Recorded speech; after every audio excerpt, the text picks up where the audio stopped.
దేవునికి స్తోత్రం. ఆ, కాకినాడ బీచ్లో అనుకుంటండి. కాకినాడ బీచ్లో చిన్న వీడియో ఒక బెదర్ చెప్తుంటే విన్నా. అని జెంట్స్ అన్న విజయ్ అన్న కూడా చెప్పాడు. అజయ్ అన్న, సారీ విజయ్ కదా, అజయ్ అన్న.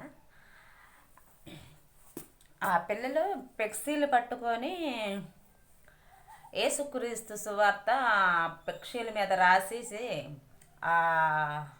అక్కడ నించున్నారండి. వాళ్ళు ఎవరిని పలకరించి చెప్పట్లా. ఎవరికాడికి వెళ్ళి యేసుక్రీస్తు దేవుడు అని కానీ లేకుంటే ఆయన నమ్ముకోండి అని కానీ ఏమీ మాట్లాడట్లేదండి. వాళ్ళు మెదలకుండా పెసీలు పట్టుకొని నిలబడ్డారు. వాళ్ళు అక్కడ ప్రదేశంలో నించున్నారు అంతే. ఆ పిల్లల్ని ఒక 15 సంవత్సరాల లోపల ఉంటారండి. ఆ పిల్లలు మొత్తం కూడా ఒక 5-6 పిల్లలు ఉన్నారు. వాళ్ళు ఒక గ్రూపుగా ఆనందంగా దేవుడి మాటలు చెప్పటం చెప్పలేకపోయినా వాళ్ళు నెలకొండ ప్లేసీలు పట్టుకొని నించున్నారు.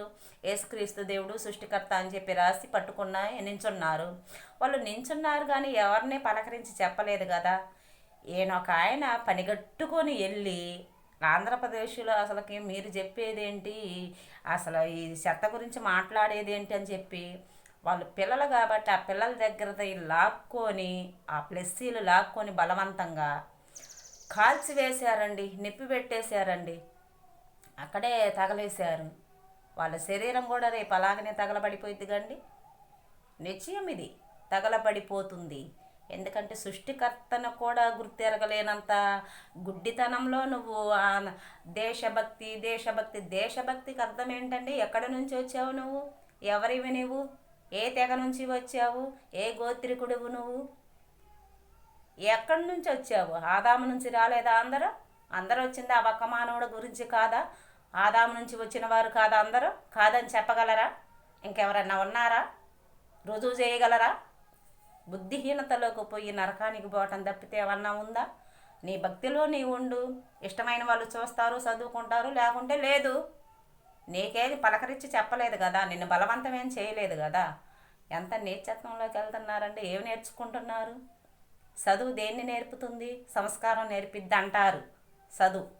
మరి ఉన్న సంస్కారాన్ని వదిలేస్తున్నారు ఏంటండి? చదువుకుంటా కూడా లేఖనాలని చదువుకుంటా, బుక్కులు చదువుకుంటా, పెద్దలు ఎలా ఉన్నారు, ఎలా ఉండాలని జీవించాలని పెద్దలు మనకు నేర్పారు అనేది కూడా సంస్కారం అనేది పూర్తిగా కోల్పోయింది కదా. నాకు ఆంధ్రప్రదేశ్ అంటే భక్తి ఉంది. ఏంటి భక్తి? ఎదుటి మనిషిని దూషించటం, ఎదుటి మనిషిని తిరస్కరించటం, వాళ్ళ భక్తి గురించి నీచంగా మాట్లాడటం, అది భక్తి అంటారా? ఏ రకంగా భక్తి అవుతుంది?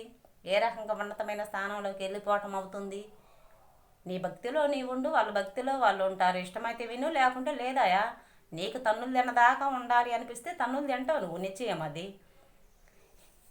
కీర్తన గ్రంథం 3వ అధ్యాయము 8వ వచనంలో ఉంటుంది. రక్షణ యెహోవాది,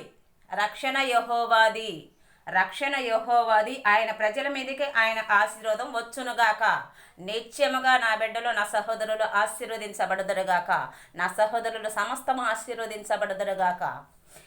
కీర్తన గ్రంథము 2వ అధ్యాయము 12వ వచనము కూడండి. ఆయన కోపము త్వరగా రగులుకొనెను, ఆయన కుమారుణ్ణి ముద్దు పెట్టుకునుడి, లేని ఎడల ఆయన కోపించును.